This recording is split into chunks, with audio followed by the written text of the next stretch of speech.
Hey guys, Sam from West Meadow Rabbits here. It's almost the 4th of July. It'll be 250 years for the US, so I thought it'd be kind of cool to show you some of the stuff I've been up to.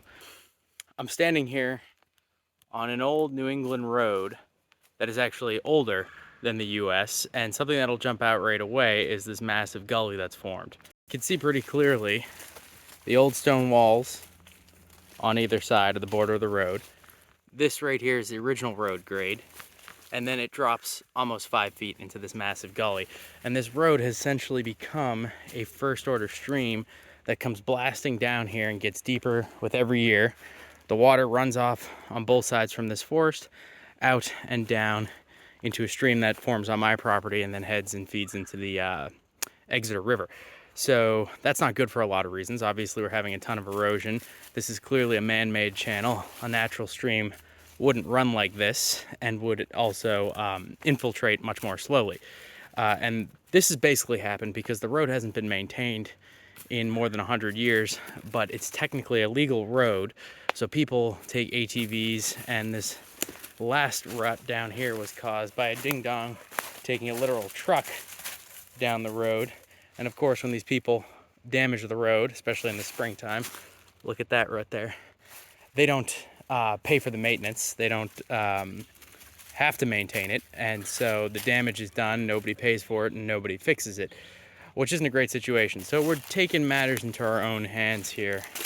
One of the things I've been doing is building these check dams, which act as a natural way to slow water down. You can see the leaves built up here when they come blasting down, and we have plenty of stone. So the check dam slows the water down, creates a bit of a retention pond here, doesn't stop the water, which is key because a real dam would quickly overflow and lead to an even bigger blowout. It just slows it down, which causes the sediment to fall out of suspension, which is really the name of the game here.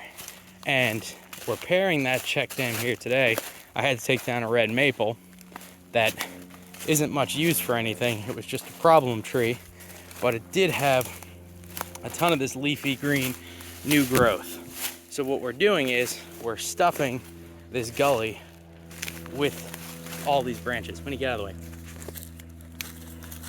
So you can see this gully is pretty deep,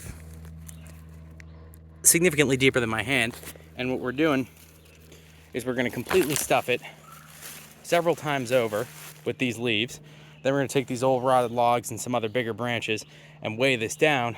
And this is going to work in partnership with the check dams. What will happen is the water will slow down, sediment will start to drop out of suspension behind the check dam, which would raise the water level eventually and cause it to go over.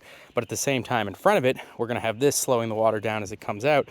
And as this decomposes, it'll deposit carbon and create basically compost, which is super water absorbent and will help actually build up the topsoil and raise the grade of this gully. And this is, again, called gully stuffing. I actually learned it from people out west who have much worse erosion than we do here in the Northeast. I'll show you what it looks like after a little bit. So here's a good example of a gully that's been thoroughly stuffed, and it's very hard to tell.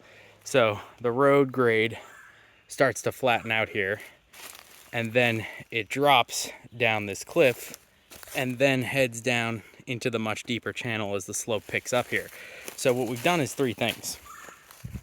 First, we've installed a smaller check dam and an asshole control device, also known as a very large boulder. And what is happening here, the check dam is slowing down the water that wants to cut into this channel that's been formed by multiple off-road vehicle tires. And what you're looking at right here is a fully stuffed gully. It's hard to tell because it's been here for about a season. And this used to be a very deep channel. About as deep as what I'm standing in now, and it's kind of hard to tell when you might be good scale. But that drop there is over 1 foot. So the bottom of this gully was about 1 foot below grade up here. So this one we filled up with evergreen boughs, which are actually the best things to use because they're so fine. They really do a good job of bringing particles out of suspension. Then a ton of dead leaves on top of that, mixed in with progressively larger rotten sticks. So now this went from a rut where water would blast through and come shooting down, scouring out this whole basin here and proceeding on much more quickly to a mild trickle in all but the most extreme events. And even in the most extreme events, water now flows along the surface here, including on top of the gully we've stuffed. So it's spread out over the surface. And that's one of the keys with water and erosion management is slow it, spread it, sink it. That's the name of the game.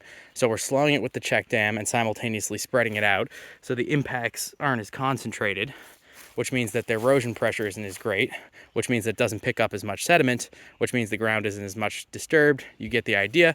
And then each one of the check dams also creates kind of a retention pond that allows the water to slowly seep into the water table rather than rushing off. So that's pretty much it for today, guys. This is how I'm celebrating the 250th.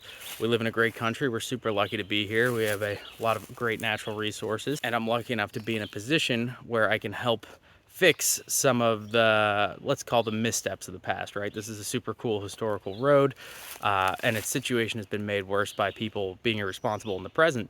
But it's very easy for us to just go out and correct those mistakes, right? This road maybe shouldn't have been designed to shoot straight down a slope, but we don't make those same kind of mistakes as much nowadays, and we have the ability to fix them. So yeah, that's how I like to spend my 4th holiday. I hope everyone has a great one. Enjoy the celebration, enjoy the fireworks. And if you can get out there and do a little good, so much the better. I'll see you in the next one.